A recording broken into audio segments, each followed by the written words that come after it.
I am Vahid from the Box Music Band, and today I am going to show you how to use inverted chords in order to apply voice leading to a piece of music.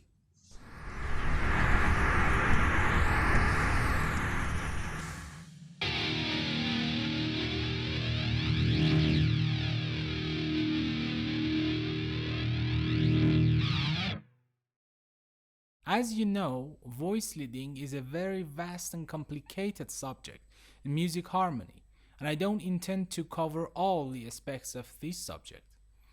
All I am going to do is to use chord inversions in a simple piece of music to make chord voicings a little bit subtle.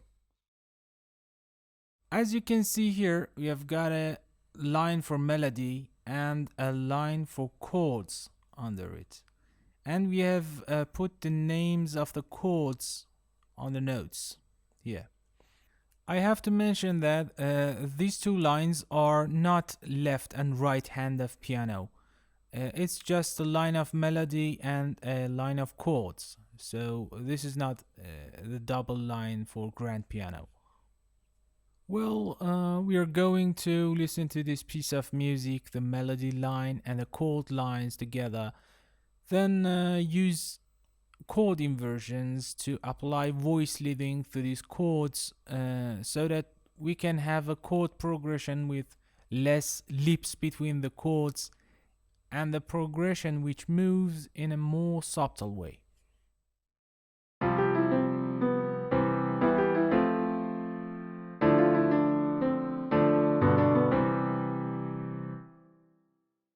Okay, as you heard, the progression moves in a way which there are some leaps between the notes and between the chords. What we are going to do is to use chord inversions in a way that we can remove these leaps between the notes and make the chord progression movement more subtle. Well, in the first measure, we won't face much of a problem because we have C suspended 4 here and C major after it, and the notes in these two chords are very similar to each other. But here, when we move to E minor chord, we have some kind of a leap between the notes of these chords. To solve this problem, we select the highest note of E minor, which is B, and bring it down one octave. And by applying this change, we change the chord's name to E minor slash B, which is the second inversion of E minor. As you can see, the leap between the notes of these two chords have been removed. These two notes are the same, and this one, which is a C, moves only a half a step down. Yeah, so we've got a subtle move between these two. We move to the next chord, which is F major here, and as you can see, there is a vast leap between the notes of these two chords. To solve this problem, we choose this note, which is C, and bring it down one octave so that we will have half a step interval between these two notes, this C and this B here. And the next notes, which are E and F, will have half a step, and the next one, which is G, and the other one, which is A, will have one step interval between them. So we will have another subtle move between these two chords. The name of the chord will be changed as it's the second inversion of this chord. It will be F slash C. Okay, moving to the next chord, which is the D minor with the ninth interval added to the chord, makes it D minor add 9. As you see, there is no such a leap between the notes of these chords F slash C and the D minor add 9, so we prefer to leave it as it is. Of course, we can move these notes an octave down and make the chord DM add 2, but I prefer not to do that because this will make the chord sound a little dissonant. Next chord is D minor and is perfectly similar to the previous one. So we don't change it. We don't need to change anything here. So we will move to the next chord, which is G major. As it is obvious, there is a very big jump between the notes of these two chords, and we have to change the voicing of this chord, which is G major.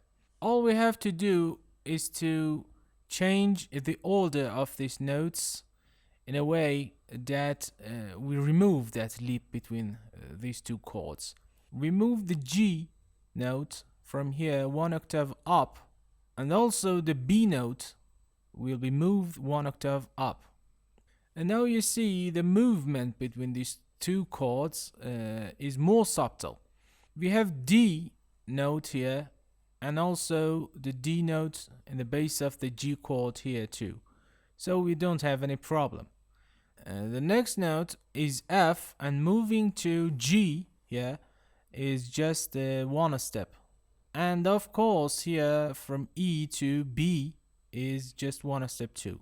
So we will have a movement which is subtle.